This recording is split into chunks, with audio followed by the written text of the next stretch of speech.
I just run a drive on the side of the court. Let the wine breathe. Chill the wine. I'm going to just say this in every video. Don't drink towels. Leviim Art Gallery, guys. Here we are live with wine connoisseur master, nerding geek Yehoshua Werth. Yeah, for sure.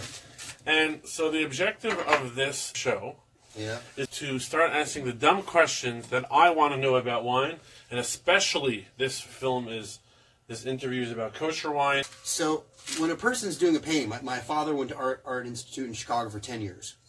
And he was always telling me, you know, how do you create a good signature? If we sign our name 1,000 times, you might as well have fun with it, man. It should be a great thing. So winemakers have also a signature. A certain amount of aging in the barrels, a certain time they like to harvest. Maybe they put stems in when they crush it. We'll explain what all this means, but the key is, though, these are their styles. What's wrong if I just like sweet wine, Yehoshua? Oh, there's nothing wrong. wrong. What am I missing out? Am I missing something out? So there's nothing wrong if you like sweet wine. Okay. The key, though, is to expand the palate. The key is, and palate. Here we are again. The palate, right? Mm-hmm. A painting, you know, there's the artwork on the cover of the bottles, the painting. We're talking about the winemaker's painting our palate. And the winemaker is painting the canvas with his palette. Some winemakers crush it just like this, and you know what? That's my favorite piece of wood over there, and I really want to use that. And some are very aggressive and assertive and power-oriented in the way they put things together. And some are very finesse and elegance and subtleties. You don't have to have just Moscato with sweet wine, though. Moscato is partially fermented, or they stymie or halt the fermentation. Got you. Now, for the fancy wine people, it always seems like the dry wines seem to be more expensive. Is that always the case? No. Shua, simple one here. What's the difference between a $10 bottle of wine and a $200 bottle of wine? Quality of grapes, usually. Quality of barrels, usually. Amount of time in the barrels. The winemaker quality. The style, the character, the potential for aging improvement. Does price always reflect quality, or No. usually? No. Usually. 80% of the time? 75. 75% of the time. Okay. What's the biggest differentiation, price, quality, and general background in terms of whiskeys versus wine? So, whiskeys, the idea is to mature the distilled after fermented liquid from a grain base. Whiskey are cereal grains fermented and distilled and aged in oak barrels. Wine, not aged in barrels. You can still call it wine. By law, for the whole world. If you don't age it in a wood barrel, it's not whiskey.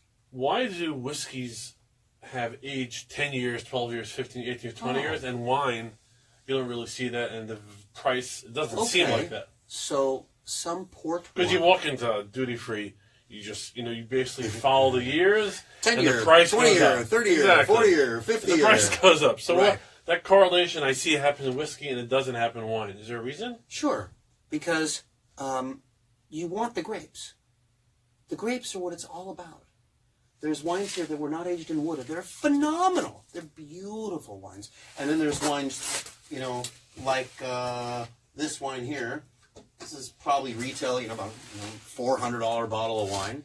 It's from a Chateau Smith Haute Lafitte, from Pessac Léon. If I'm pronouncing that correctly, my French counterparts, please correct me. This is from the year 2000. This is an 18-year past harvest bottle of wine. I believe was aged in wood for at least 2 years. This set of grapes from this harvest worked well with long aging in wood. Anything past 10 months is a good amount of time in wood. Even 8 months is a good amount of time in wood. There are wines that do 40 months, 50 months. Do they get more expensive or not really? Like so, whiskey? There are ceilings to some of this. The fruit's going to cost the same no matter what they do. The original wood's going to cost the same no matter what they do. The storage, if they already have the facilities, is going to cost the same to manage it. Mm-hmm. will the fruit sustain itself with that much wood coming at it, or will it turn into a big splinter in your cheek? Whereas whiskey, you're dealing with a much higher proof, much more powerful liquid that can handle that much wood coming into it, and it balances the character more so than maybe destroying the character. What are the things we're looking for in drinking a bottle, the taste, the flavor, the experience? How do we get the full experience? What are the things we're looking for from the beginning? If we're doing a winer experience like you asked, you want the winemaker there, or at least a secondary winemaker at the winery. So here we have a selection. We have oranges, we have pickles. Hold on, what's this for? This is to tell us about what we experience a Seder plate in the taste of wine. When we're opening a bottle of wine, are we looking for these flavors in the wine? Absolutely. Okay. When you look at a painting, you look at the colors, you look at the brushstrokes, the full experience of it. Is it peppery? Is it nutty? Do you think most people, when they're drinking wine, if obviously they don't know anything about wines, they're not thinking about anything. They're just, that's right. Right? They're just they're sipping maybe trying to get a hit. But yet all of a sudden you go to a restaurant and they're tasting a steak and they're like, oh, it's juicy. Oh, it's rare. Oh, it has a nice spice to it. Right. So how could we not do that with another thing that goes in our mouth that we say a bracha on? Correct. And someone told me that wine has so many different, potentially many different flavors. Oh my goodness. That incredible. no any other food or drink has that potential to run across everything. Because it's a living organism. It's a fermented living organism. Why is it we say, let the wine breathe? Chill the wine. Have the wine at room temperature. Because the liquid has a different presentation at each one of those settings. My favorite way to taste wine, though, is to let the wine talk to you. It's kind of like, why do you see people in an art gallery staring at the painting for 20 minutes?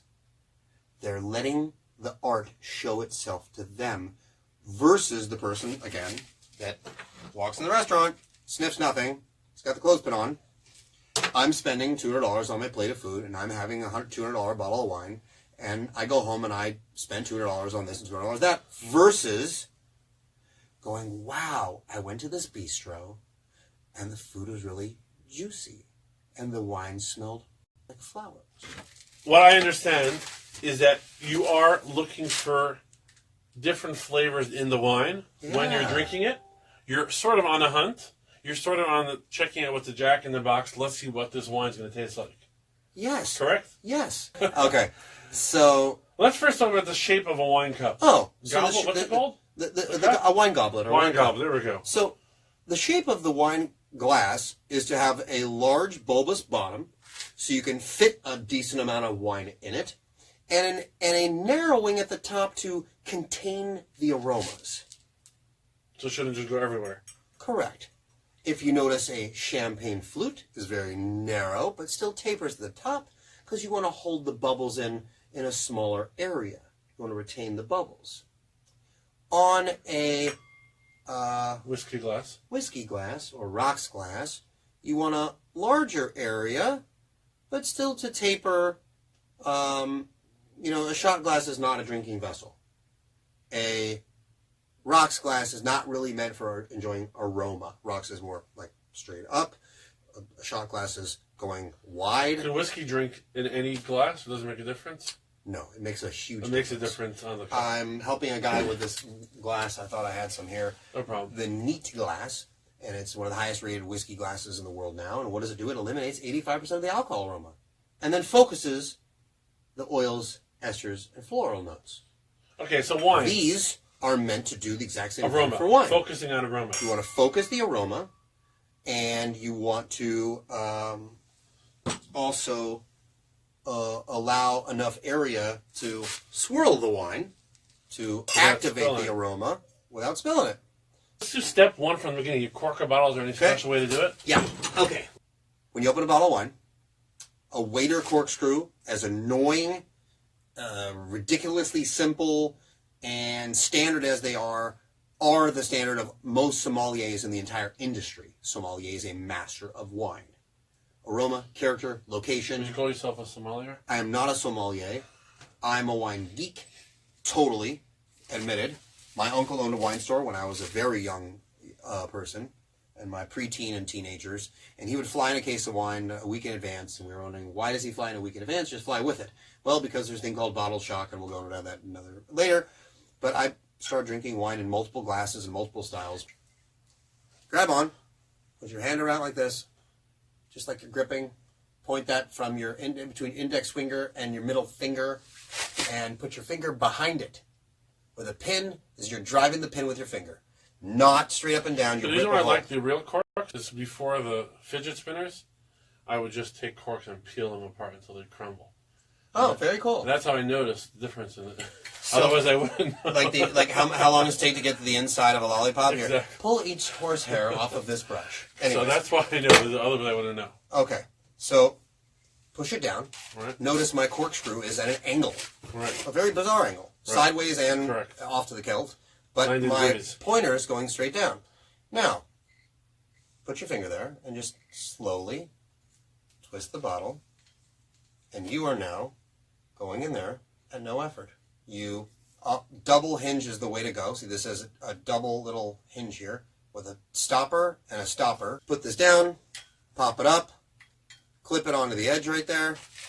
See, it's right on the lip of the bottle. Grip onto the second level and pull it up. Stop. Pop it all the way down. Go to your second level again. And pull right up. Before you get to the top, grab onto the whole thing and look cool. Probably also means you didn't drink enough wine because you still get it straight. I just wanted to drive in the side of the cork. Yeah, exactly. No kidding. Okay, what's the next step? Take your glass, and I'm going to just say this in every video. Don't drink towels. Don't drink soap and water. Don't drink cleaning chemicals. And don't drink the last wine that you drink. Pour some wine in the glass, rinse the glass out, and dump it off. Rinse your glass, spin it around, and dump it out. Why? Imagine a guy trying to paint with green that has black all over his paintbrush. So now how do you pour the wine? Is there a special way? Pouring over, so your arm's extending the wine as one off the side of the glass, so people can see it pour across, and also it aerates a little bit too, and that's a good thing. So what do you suggest, how long earring? So if you have a bottle where your wine geek that's helping you says 6 hours, so get it. Then what you do is you take a water carafe. What is that? A water pour, like a water pitcher. Yeah. Excuse me. You pour your whole bottle into it, and if you're in a hurry, you only have 15 or 20 minutes to get into your 6-hour bottle of wine. You should start chucking that thing around in a circle. Spinning it around. Spin it around. Get the air moving. And how would you? What's the back and forth? So a simple bottle, how long should you spin around? A simple bottle of $15, $20 bottle of wine. If it's a 2016 or 17, if it's a new wine that's been aged for over 6 to 12 months in wood, give it an hour. An hour? Wow. If it's been not aged in wood or up to 3-4 months, 30 minutes max is fine. If it's a wine that's not aged in wood or 3 months or 6 months, 15 minutes, but pour out a little bit from the bottle into a glass and let it breathe in the glass while you're saying Lecha Daidi if you want. You got to give any bottle of wine that's red 15 minutes. 15 minutes, no matter what. And now, this any is a white bottle wine, right? of white wine, give it 5? 5 minutes. So now you got the glass with the wine. Smell the wine. Smell the fruit. Smell if there's herbs or a stream or rocks or fungus. Do you have a favorite wine or not? Yes. You do? Yep. What's your favorite wine? My favorite wine is the one that pairs best with the food in front of me. Got you. So or the best with the friend next to me. Okay, so now, when you smell this, I'll give you the small glass on this one. How much radically different does this smell? You ready to put wine in it? Yeah. It's sweet. How different? Right, two worlds. You say 90% of sweet wines are cheaper, are never going to plateau to reach the values of the dry ones. 90% won't. Okay. But this wine, this ice wine from Contra Costa, California, this Malvasia done dessert style. Yeah. That's different. So sweet wine. Yeah. Same process swirling. Yeah. And Absolutely. the same thing swirling to around? activate the aroma in the glass and give it a smell. What does pairing mean? Pairing. I always see that pair this with this, pair with that. The putting together of, or the uniting of, or the complement. Here's a regular almond chunk. I want you to eat this first. The almond. Yeah. Why am I doing this? What's the purpose? You're gonna notice the difference of how well this wine works with a candied pecan more so than an almond. You'll know why I chose this. And this is key to also the best restaurants. They'll be like, oh, what are you eating? Oh, try this wine with that. Beer and popcorn, is that pairing? Beer and popcorn's a pairing. Absolutely. Why does that pair together? You have the dryness and the chewiness of the popcorn with the wet and the fermenty hoppy of the beer. Let's taste this. Take a sip of wine with the food in your mouth. All of a sudden you have an activation. It's like more flavor.